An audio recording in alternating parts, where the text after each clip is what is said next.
Parole de Dieu quotidienne.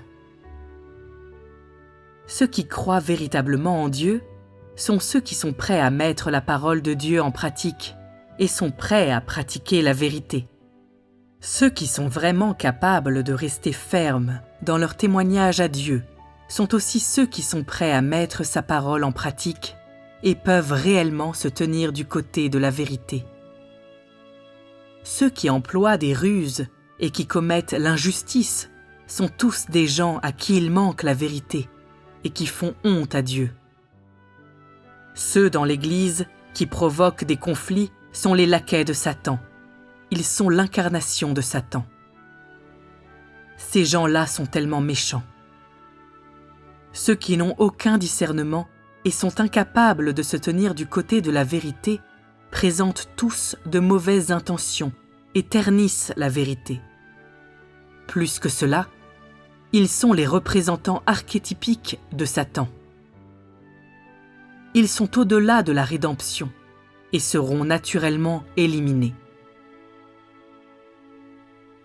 Ceux qui ne pratiquent pas la vérité ne devraient pas être autorisés à rester dans la maison de Dieu, ni ceux qui démolissent l'Église délibérément. Mais maintenant, ce n'est pas le moment de faire un travail d'expulsion. Ces gens-là seront simplement exposés et éliminés à la fin. Il ne faut plus faire de travail inutile sur ces gens. Ceux qui appartiennent à Satan sont incapables de se tenir du côté de la vérité, alors que ceux qui cherchent la vérité peuvent se tenir du côté de la vérité. Ceux qui ne pratiquent pas la vérité sont indignes de percevoir le chemin de la vérité et sont indignes de témoigner de la vérité. La vérité n'est tout simplement pas destinée à leurs oreilles, mais elle est plutôt destinée à ceux qui la pratiquent.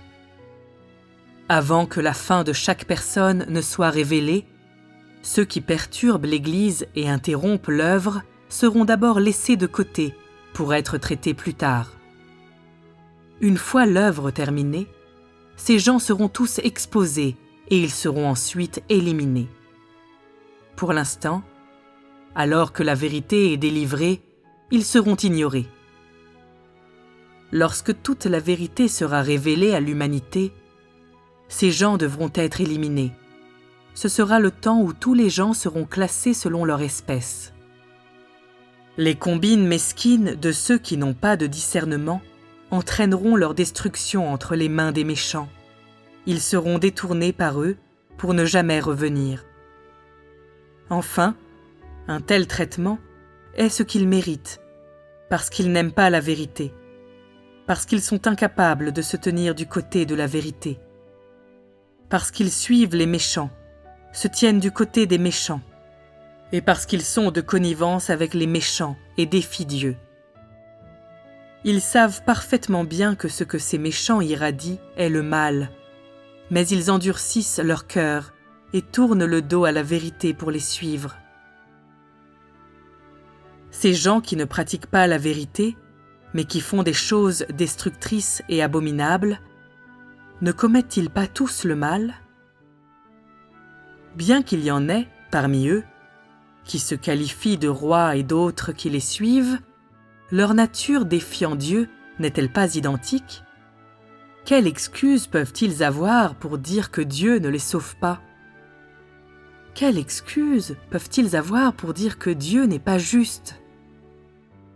N'est-ce pas leur propre méchanceté qui les détruira? N'est-ce pas leur propre rébellion qui les entraînera en enfer? Ceux qui pratiquent la vérité seront finalement sauvés et rendus parfaits à cause de la vérité. Ceux qui ne pratiquent pas la vérité, à la fin, provoqueront leur propre destruction à cause de la vérité. Telle est la fin qui attend ceux qui pratiquent la vérité, et telle est la fin de ceux qui ne la pratiquent pas.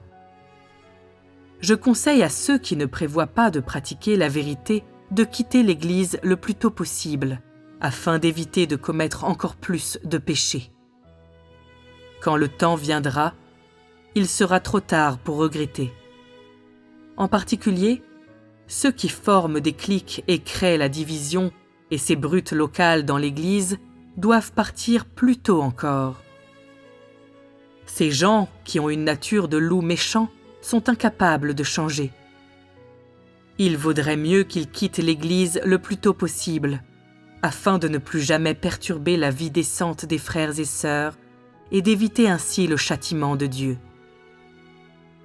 Ceux d'entre vous qui les ont suivis feraient bien de profiter de cette occasion pour réfléchir sur eux-mêmes. Quitterez-vous l'Église avec les méchants, ou resterez-vous et suivrez-vous docilement?